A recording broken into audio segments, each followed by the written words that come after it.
Саламатсыздарбы? Эфирде күнөзөк көрсөтүүнү мен Азамат Кыязов алып барам. Бүгүнкү конокторум Бишкек шаарынын мэриясынын шаардык транспорт башкармалыгынын жетекчисинин орун басарынын милдетин аткаруучу Бакыт Калыков мырза. Ошондой эле Бишкек жүргүнчүлөр автотранспорт ишканасынын директору Кубанычбек Арыкбаев мырза. Саламатсыздарбы? Саламатсыз. Урматтуу коноктор, урматтуу биздин бүгүнкү темабыз сөзүбүздүн багыты азыркы соңку учурдагы жол транспортторунун жол акыларынын ушу тагыраагы маршруттук таксилердин маршруттук тейлөөгө айдоочулардын койгон талабынын тегерегинде болуп жатат. Мына жакында тагыраагы бир аз күн мурда ушул Бишкек шаардык транспорт айдоочулары ушундай бир маселе коюшту. Тариф боюнча 15 сомго чейин көтөрүлүү деп 8 сомдук, 10 сомдук бааларга ушу 5 сом, 6 сомго чейин акы кошолуу деп. Анан ушул маселенин күнгөй тескейи Бишкек шаардык мэриясында чоң талкууга, жыйынга айланып, анда да бир чечимдер кабыл алынгандай болду. Ушуну тактоо иретинде биз конокторубуз менен маек уюштуруп жатабыз. Анда эмесе Бакыт мырза, сизден сөздү баштай берелик. Тариф маселеси мэрияда кандай чечимге токтолду? Токтолгону боюнча бул жол кирени көтөрүү боюнча бизге буга чейин эле сөз болуп аткан айдоочулардан биздин жол кире маселесин карап бериңиздер, көтөрүп бериңиздер депчи. Анан кийин булар баягы бул бир маселени көтөрүп атышат. Эгерде биздин жол кирени көтөрбөсөңүздөр, биз 18 же 15 январларда баягы токтойбуз деген сөздөр бар да ал жердечи. Анан биз Бишкек 2021 жылдын 12 январында Бишкек шаарынын мэриясынын залында чогулуш өткөрдүк, жыйын өткөрдүк. Ал жыйынга болсо Бишкек шаарынын кеңешинин төрагасы Жанбек Болотбекович, ошондой эле вице-мэр Азбек Эсенбекович катышып, ал жерге чогулушка айдоочулар менен алардын жетекчилери чакыртылып, ошол жерден баягы ушул маселени караганбыз. Жыйынтыгында баягы айдоочулар бир нерсени түшүнбөй жатат да, буларчы жол кирени көтөрөт десе эле баары эрте эле сразу эле бир 2-3 күндө эле же бир жуманын ичинде же бир айдын ичинде көтөрүлөт деп ой жүгүртүп атышат да. Бул андай эмес да, бул өзүнүн деген жолдору бар. Өзүлөрүнүн баягы орусча айтканда процедуралардан өтүш керек тарифти жол кирени көтөрүш үчүнчү.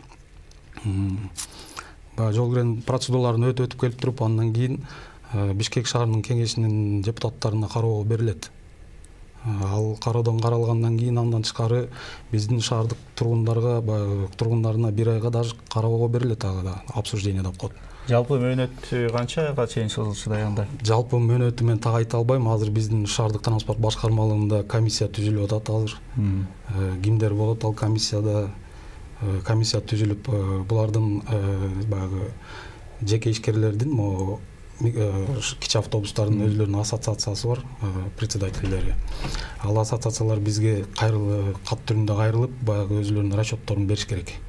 Ал расчетторду мисалы үчүн 2019 жылы запчасть мынча болчу, баягы тетиктери, күйүүчү майлардын баасы мынча болчу деп бизге 2020 мынча, 2021 мынча деп бизге расчетун бергенден кийин биз баягы ошол шаардык транспорт башкармалыгында түзүлгөн комиссия полный карап чыгып, андан кийин биз муну сунушту мэрияга жөнөтөбүз.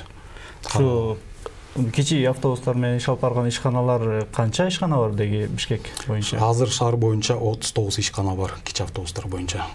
Ошондо жалпысы канча маршруттук тейлөө, канча кичи автобус иш алып барып атат? Азыркы убакта 100 баары кошулганда. Баары кошулганда 98 маршруттук каттам бар. Демек ошол 98 маршруттук каттамдын баардык айдоочулары жанагы тариф боюнча маселеге маалымат да, ошол баары биргелешип алып чыгып аткан маселеби бул? Же алардын кайсы бир эле бөлүгү көтөргөн маселе болдубу? Анча-мынча бөлүгү көтөрүп атышат. Ал жерде бизде маалымат бар. Ал жалаң эле биздин айдоочуларда эмес, ал жерде бул маселени көтөрүп аткан 3-күчтөр да болуп атат. 3-күчтөр дегениз кимдер? Кимдер болушу? Арасында айдоочуларда эмес, баягы 3-күчтөр деп коет го, баягы дестабилизация кылабыз дегендер да болуп атат. Кандайдыр бир кызыкчылыкты көздөгөн тараптар бар. Түшүнүктүү. Кубанычбек мырза, сиздердин автотранспорт боюнча ушул иш алып баруңуздар азыркы кырдаалда кандай, абалы кандай? Сиздин жетекчиликке жаңы келгениңиз туурасында маалыматыңыз бар. Эмнеге күбө болдуңуз? Абалы кандай экен? Тейлөөсө эмне болуп атат? Канча транспорт тейлеп атат? Рахмат. Мен бул кызматка жакында эле келдим. Биз Бишкек жүргүнчүлөр ишканасы, ташуучу ишканасы да бүгүнкү күндө баланста 477 автобус бар. Анын ичинде 205-и жумушта, азыр иштеп в рабочем состоянии дегендей. 138-и в ожидании длительного ремонта деп коет, ремонту күтүп турат. Бүгүнкү күндө шаар боюнча биз 11 маршруттугар тейлеп, шаардыктарды ташып иштеп атабыз. Состояние мындай деп айтса болот. Бул автобустар келгенде уже 13 жылдан бери иштеп жүрөт шаардында. Элди тейлеп, шаардыктарды ташып дегендей. Негизи булардын заводской өзүнүн заводдун гарантиясы болот да. Берет ар бир завод өзүнүн иштөө мөөнөтү. Ошо мөөнөтү буларга 6-7 жылга келген бул автобустар. Бүгүнкү күндө булар уже 2008-тен бери иштеп жатканда эми уже 13-кө чыгып атат. Бу жерде эмне деп айткым келет? Биздин автобустар иштеп аткан дагы, бүгүнкү күндө иштеп аткан биздин жумушчулардын ошо автобустарды карап, жакшылап тейлеп, нар жак бер жагын убактысында майлап, сыйпалап дегендей ошон үчүн жүрүп атат бул автобустар да. Шаардагы жөө жүрбөсүн, жөө калбасын, ызыктабы, сууктабы дегендей ошо тейлөө менен аракет кылып, ошондой иштерди жүргүзүп атабыз. Негизи булардын иштөө мөөнөтү уже бүтүп калган. 5-6 жыл мурда эле. Жаңы автобустар былтыр келген, жаңы автобустардан 60 автобус келген. 60 автобус шаарды тейлеп, өзүңөр көрүп аткандай иштеп шаарда жүрүшөт. Темир деген, сөрдөн темир экен, техника деген бузулат экен. Убактысында карап, майлап, сыйпалап дегендей, оңдоп дегендей иштеп аракеттерди көрүп атабыз. Ошентип автобустардын ошо келген боюнча айтып атасыз. Анан алардын канчасы сатылып келинет, канчасы гранттык түрдө, кандай жолдор менен келген автобустар экен? 2008-жылы келген автобустар 2008-те партия болуп келген, 2010-да келген. Анын точный количествосын айта албайт экенмин, но какой-то бир части грант менен келген, какой-то бир части сатылып келген да. Азыркы жаңы автобустар сатылып келген. Буларды ошол 60 автобус акыркы. Гранттык түрдөгүсүнө макул дейлик. Эми сатылып келген автобустардын мындай өзүн актоо деген өлчөмү бар бекен? Канча учурда кандай болгондо актайт экен? Бул жагы каралганбы? Бул жагы мындай да, андай десем, завод өзүнүн завод, который автобусту чыгарып аткан автобустар, булар заводской өзү гарантиясы болот да, мынча жыл бул автобус жүрүш керек деп. Анан ошол менен сатылат, сатылып келинет. Анан өзүн актайт деген бул туура суроо негизи. Бирок бүгүнкү күндө өзүн баягы кандай десем, биз топливо деген бар. 2000 канчадан бери автобустар иштеп келатат, топливонун баасы көтөрүлүп атат, тарифтер турат деген. Но тем не менее иштеп келатабыз. Акырынан аракет кылып токтотпой. Бирок ошол күндө жүрүп аткан автобустар тейлөөдөн түшкөн тыйындар ошол талаптагыдайбы? Азыркы учурда талаптагыдай тыйын түшүрүп атабы? Мисалы бир күндүк бир маршруттун акысы. Ошол эле жүргүнчүнүн акысы бар. Кээ бир маршруттар бар, өзүнүн самоокупаемость деп коет, себестоимость. Кээ бир маршруттар бар, өзүн актап, өзүнүн расходдорун жаап атат. Кээ бир маршруттар бар, которые жаппай калган маршруттар бар да. Бакыт мырза, ошол жанагы көйгөйдү көтөрүп чыгып аткан, маселени алып чыккан айдоочулардын мындай дагы жагдайы болуп атпайбы? Сиз жана айтып атпайсызбы, ушул кызыктар дагы бир үчүнчү тараптар бар депчи. Анан алар деле балким алар болсо болгондур, бирок маселенин өзөгүнөн алып караганда деле алар жана көйгөйдү ачыктап атат да. Өзүн өзү актабай атат, анан жүргүнчүлөр аз болуп атат, анан тетигибизге жетпей атат. Анан Кубанычбек мырза айткандай, транспорт өзүн өзү жүрүп койгон. эски да болуп атат. Анан тетиги тез алмашат. Балким чынтап эле алар тейлөөдөн аксап аткандыр. Балким бир аз болсо да, балким 5-10 сом эмес, 1-2 сомго көтөрөт чыгарсыздар. Ал жагы кандай сөз болдубу? Бул боюнча айдоочулар кайрылышкан бизге. Могу жыйындан бул сүйлөшүлгөндө. Айдоочулар ошол жерден өзүлөрүнүн көйгөйлөрүн көтөрүшкөн. Баягы күйүүчү майлар кымбаттап атат.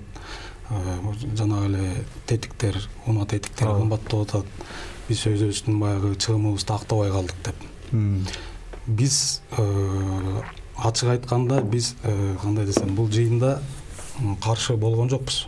Биз мейли карап берели деп атабыз. Жол кирени баягы көтөрүү боюнча. Бирок убакыт бергиле деп атабыз. Айдоочуларга убакыт бергиле. Бул баягы айтып атпаймынбы, өзүнүн процедуралары бар. Бул баягы мыйзам түрүндө каралыш керек да. Мыйзам түрүндө каралып, андан кийин баягы мыйзам каралгандан кийин гана анан кийин баягы жол кире көтөрүлүшү мүмкүн да. Жүргүнчүлөр тарабы да бар да, эми бул айдоочулардын талабы болот атпайбы? Анан алар тейлеп аткан жүргүнчүлөрдүн дагы көз карашы, алардын дагы ошол төлөй турган тыйынга макулдуубу, жокпу деген да сөз бар да. Бул жагы кандай өлчөм менен жүргүзүлөт? Бир ай талкууга берилет. Коомчулукка, шаардыктарга бир ай талкууга берилет. Ошол баягы талкуудан кийин гана маселе чечилет да. Бирок кандай жакка чечилет, мен аны айта албайм. Талкууга чечилгенде ошо маалыматтык каражаттар аркылуу же кандай жолдор менен? Каражаттар аркылуу, шаардык кеңешинин өзүнүн баягы сайттары бар. Ошол сайттарга, мэриянын сайты бар, ошоктарга баягы берилип, баягы элдерге талкууга, анан кийин бир жыйынтыкка келет. Шаардык кеңештин депутаттары өздөрүнүн округтарына иш алып барат ушундай жолдор менен, туурабы? Биздин бир четинен алып караганда бул эми социалдык көйгөй болуп атпайбы? Биз канчалык жаап жашырганыбыз менен бул бүгүн болбосо эртең чыга турган күтүлгөн маселе болуп атат да. Сиз айткандай транспорттор эскирип баратат жылдан жылга. Анан балким ушул тарифтер боюнча сиздин деле пикириңиз бардыр, өзүңүздүн жеке мындай көз карашыңыз. Анткени сиз ошол транспорт жүргүнчүлөрдү боюнча иш алып барып келатпайсызбы? Эми балким сиздерде деле ошол ой тургандыр. Бир аз көтөрүлсө деген.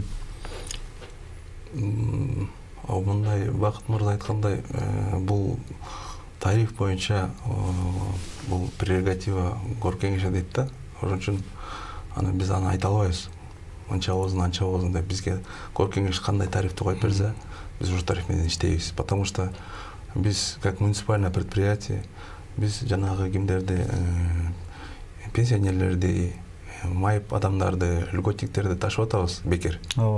Анан кийин мэрия тарабынан кандай бизге установка берсе, биз ошондой тариф менен ташыйбыз. Анан кийин вопросу тарифов тигүү деп биз андай маселелерди көтөрө албайбыз. Анан ошондой. Сиздерге могу шаардын булгануусу, абанын булгануусу боюнча көп маселе көтөрүлдү, бизде көп талкуулар болуп келатат, чоң көйгөй.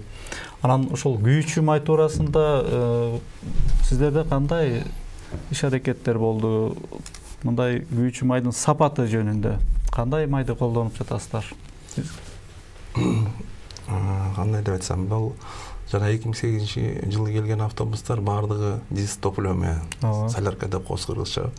Ошондой менен жүрүшүп атат да, бул эски автобустар. Жаңы автобустар болсо, ошо сиз айтканда жана экология маселеси, шаардык жанагы смог деп проблемалар болуп атат. Ошол проблемалар чечиш үчүн акыркы былтыркы биз келген жаңы автобустарыбыз на газовом двигателе деп коет, уже газ менен жүрүп атат. Это с одной стороны экономически выгодно болуп атат, и эме боюнча да выгодно болуп атат да, то есть экологияны сакташ үчүн да. Ошол жагынан азыр жанагы бизде жаңы маселе болуп атат, могу шаарды транспортный көйгөй чоңоюп келатпайбы?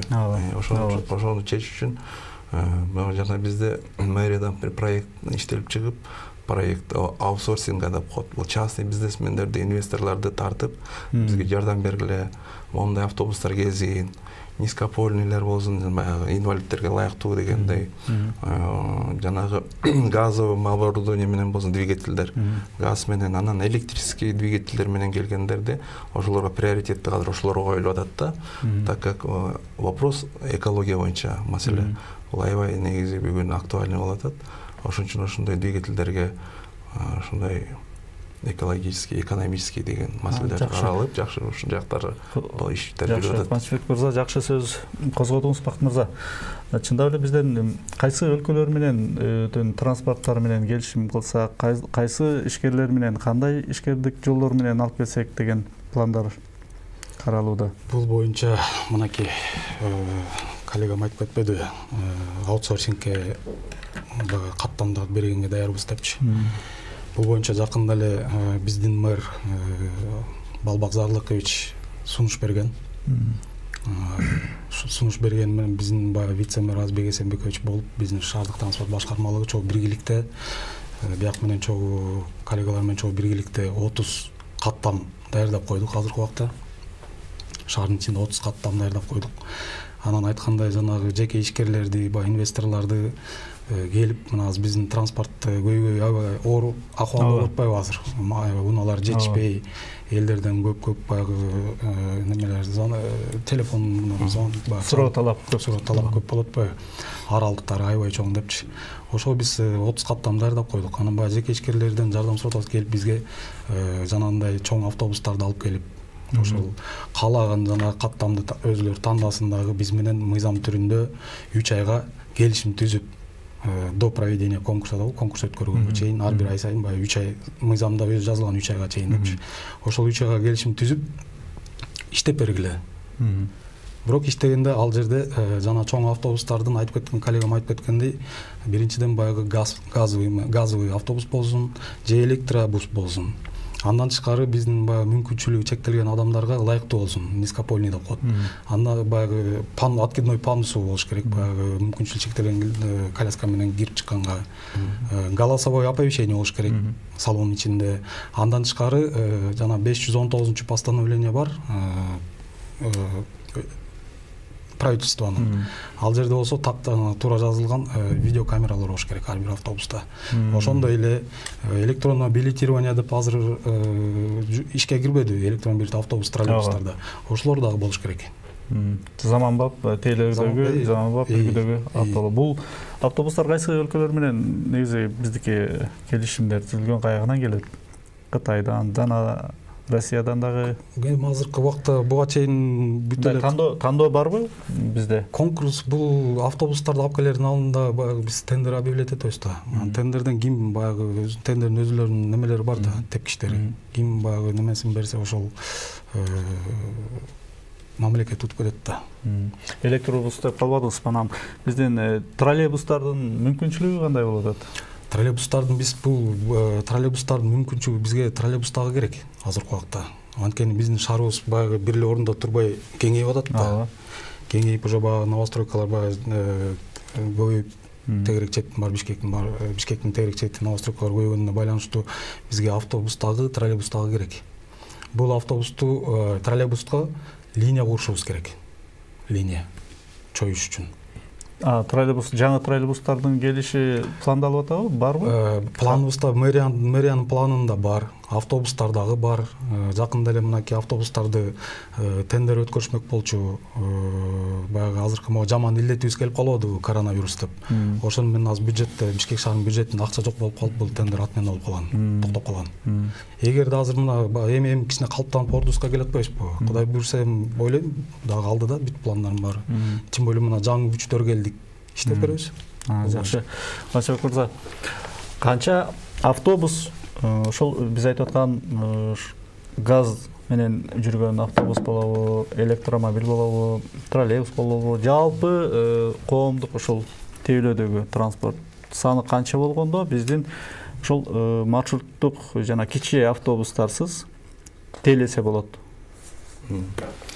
Рахмат, жакшы суроо. Бул бизде жалпы Бишкекти тейлеш үчүн бул мындай иш жүрүлгөн, экономический мониторинг дегендей канча автобус керек деп. Бизге Бишкекке могунча население менен, момча жана Бакыт мырза айтып кеткендей, шаар кеңейип атпайбы? Где-то бир 800-тен 1000ге чейин автобус керек экен. Бүгүнкү күндө, чтобы автобус менен полностью камсыз кылыш үчүн жалпы шаарда. Эгер ошол 800 миңге чукул сиз айтып аткан сандагы тейлөө болсо, анда кичи автобустардын линиядан чыгат. тейлөөсү кыскарат деген сөзбү? Жок, бул боюнча мен тактап айтып кетейин. Жаңы автобустар келсе, шаардын ичиндеги кичи автобустар такыр эле жок болуп кетпейт. Биз баягы Золотой квадрат деп биз баягы неме кылганбыз. Шаардыктан башкардан Золотой квадратты алганбыз, баягы шаардын ичиндеги центральный көчөлөрдүчү. Ошол центральный көчөлөрдөн сыртка микроавтобустар, кичи автобустар чыгарылат. Бул кичи автобустардын жана коюп аткан талаптарына ылайык сиздер дагы аларга болгон талаптар барбы? Кичи автобустардын тейлөөсүнө, мисалы сапатына карата. Ооба, бар. Аларды мисалы үчүн мен байкашымча, угушумча, көрүшүмчө өтө техникалык абалы начар дагы кичи автобустар жүрүп атпайбы? Ооба, азыркы убакта андай нерселер бар. Бирок бул мына ким тарифти көбөйт берүү баягы көйгөйдү очпойбу? Айдоочулардын баарычы. Мунун баары эле келип эле бүт эле акчага такалат да. Айдоочулардын эле ушундай бүт эле акчага такалып атат азыркы убакта. Булар айдоочулар эми билбейм, азыр айтып атышат баягы жол киренин көбөйтүп берсең эгер баягы кичине эмне деп коет эле жана чыгымдарыбызды жапсак, баягы немени унааларыбызды алмаштырат элек жаңыга дегендей ой айтып атышат да. Эгерде биз айланып келип эле баягы акчага айланабыз, анан акчага жөнүндө сөз болуп атат. Алар болсо тарифти көтөрөлү деп атабыз. Көтөрүп берсеңер оңолобуз деп атабыз. Көтөрөлү десек, сиз айтып аткан маселе жаралып атат. Муну канткенде биз тездетүү жолун көрөсүздөр. Бул эми баары бир ылдамыраак жолго коюлушу маселе болуп калды да. Бул өзү негизи мыйзамда жазылган нерсе. Биз эч кандай баягы бат-баттан карап бере албайбыз. Бул мыйзамда жазылган, өзүнүн убакыттары коюлган, ошого жараша гана иштейбиз. Биздин троллейбустук тейлөөдөн кийин негизги көйгөй ушул автобустук тейлөөдө болуп атат да. Анан сиздердеги жаралган негизги тоскоолдуктар эмнеде болуп атат? Ушул сиздердин тейлөөгө кандай шарттар жолтоо болот экен? Тоскоолдуктар эмне деген мындай проблемалар да эмелер кандай дейсизби? Бизде эми текучесть кадров деп коет негизи. Бул айлык маяназы. Негизи проблема бул бар. Ошол айлык маяназы аз болгондуктан баягы айдоочуларды да башынан келип, көнүп калып, иштеп, баягы тилин тагып дегенде иштегендер иштеп жүрүшүп атат. Но жаңы келгендер кээ бирлер ушундай кирип, анан кийин айлыкка чыдабай, маянага чыдабай кээ бир чыгып кеткендер бар да. Чачырым болбосо аз болгондо канча, орточо канча алышат экен? Бизде орточо алганда бир 7-8 миң айлык менен иштей беришет. Чейин иштешет да ушундай. Аларга мындай жеңилдиктер каралабы?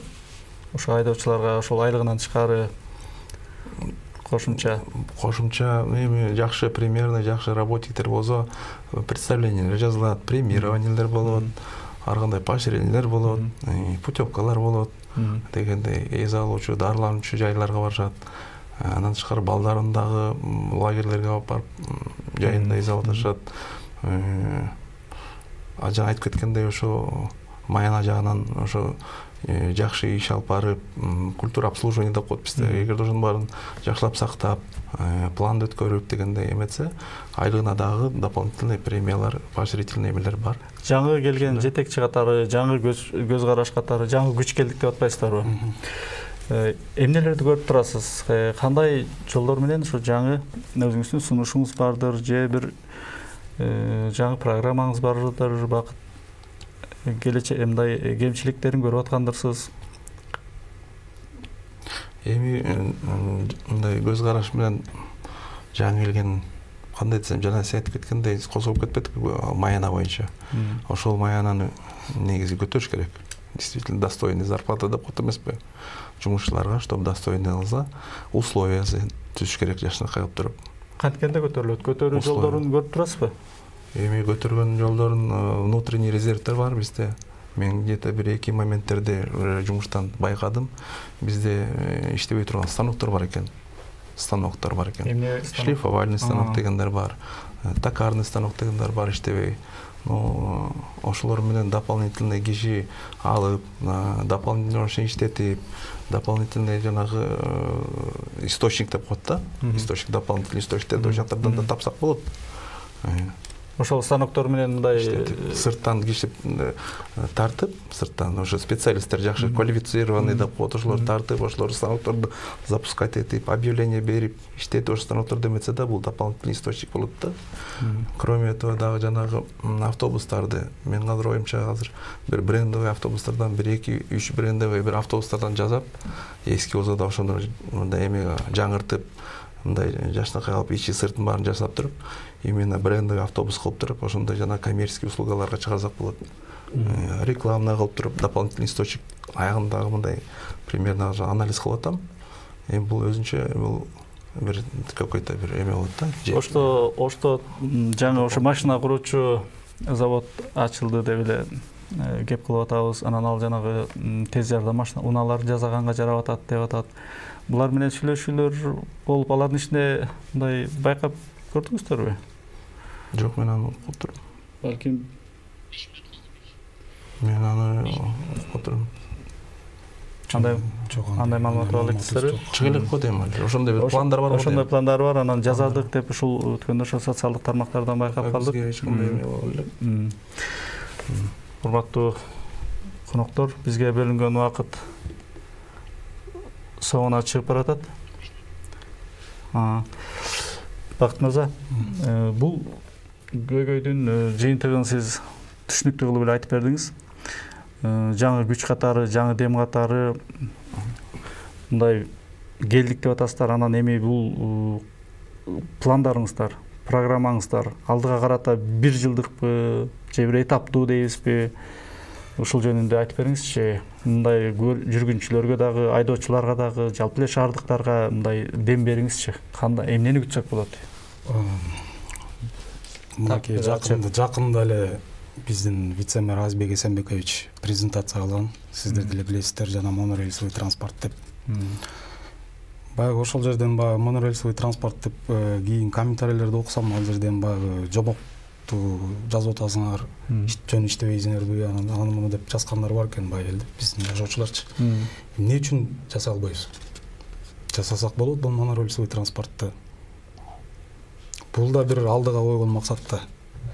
Мисал үчүн Балбак Зарлыкович азыркы биздин мэрибиз бул планга киргизип кетет. Кийинки мисал үчүн көпкө иштебей, кийинки мэрибиз келип ал планды ишке ашырыш керек. Жасашыбыз керек бул нерсени. Бул деген экологически чистый. Только ток менен эле жүрө турган транспорт. Элдерге эми айтып кетчү, баягы өзүнүн жашоочуларыбызга эмне дейм мен? Алдыда аябай көп максаттарыбыз бар, коюлган максаттарчы. Биринчиден баягы азыр транспорт көйгөй аябай оор болуп турат. Ачык эле сүйлөштүк, азыр мына маектештик, аябай оор болуп турат. Эми чечкенге аракет кылабыз. Мынакей мисалы мына эми келип кичине баягы көнүп, үйрөнүп иштеп жатабыз. Бул башталыш эле. Мындан ары да катуу иштейбиз, Кудай буйрса. Чечүү жолдорун эмнеден көрүп атасыз? Кемчиликтерин жана сиз эми жалпылап айтып атасыз да, көйгөй көп депчи. Маселен бирин-экин айтып кетиңизчи, кайсы жагдайларын сиз чече турган, өзүңүздүн көзүңүз жетип туруп, оңой эле жеңил, тез арада чече турган жагдайларын мисал кылып. Тез арада чече турган жагдайлар биз азыр мынакей эми баягы жанданып, баягы коронавирус азайганына байланыштуу эми жанданып, баягы экономика эми кичинеден ордуна келе баштады да. Биздики азыр алдыда койгон максат биринчи эле жанагы коллегам айтып өткөндөй 1000 автобус алышыбыз керек. Тезирээк. 1000 автобусту алып, анын баарын мынакей жана каттамдарга кое берип, өзүлөрүнүн азыркы мынакей жабылбаган баягы планы выходтоп коет, ошолордун баарын жаап, азыркы иштеп аткан автобустардын өзүлөрүнүн пландарын жаап, жумушка эртерээк киргизиш керекпиз. Кылычбек мырза, 1000 автобус жөнүндө сөз кылып атабыз. Азыр жарактуу, таза дагы иштеп бере турган канча автобусубуз бар? Анан 1000ге толукташ үчүн дагы канчаны алсак жеңилирээк болот бизге? Түз эле 1000ди ала албайбыз да. Түз эле 1000ди алыш кыйын. Азыркы бүгүнкү финансовый состояние менен Кыргызстандан. Тем более Бакыт мырза айтып кеткендей, не только Кыргызстанда проблема, дүйнө жүзүндө пандемия деген аябай бир чоң бир удар болду по экономике. Дүйнө жүзү боюнча. Анан кийин бизде азыр жаңы автобустардан айтып кеткендей, былтыр бир 60 автобус жаңы келген автобус. Ошолор иштеп атат, жакшынакай шаарда тейлеп атат. Эми мен жана айтып кеткендей 800ден 1000ге чейин да, ошондо полностью можно обеспечить дегендей баягы камсыз кылып шартар тейлөөгөнгө жетишет. Эми буну эми азыр сразу эле сиз айткандай айтып кеткендей сразу эле алып коюш мындай эме, но поэтапно жанагы бысмылда мына жашынакай бир проекттер келип атат. Коллега айткандай ошол жана аутсорсинг болуп, ошолордон баштап, ошолор менен акырын жардамга чыгарып, жана инвесторлорду, бизнесмендерди чакырып, анан эмес. Кубанычбек мырза, Бакыт мырза, студиябызга келип, ушул өзүңүздөрдүн тармак боюнча, сиздерге байланыштуу тема боюнча пикирлериңиздерди ортоңузга салганыңыздарга чоң рахмат айтабыз. Урматтуу көрөрмандар, сиздер менен коштошобуз. Келерки күнүбүзгө чейин.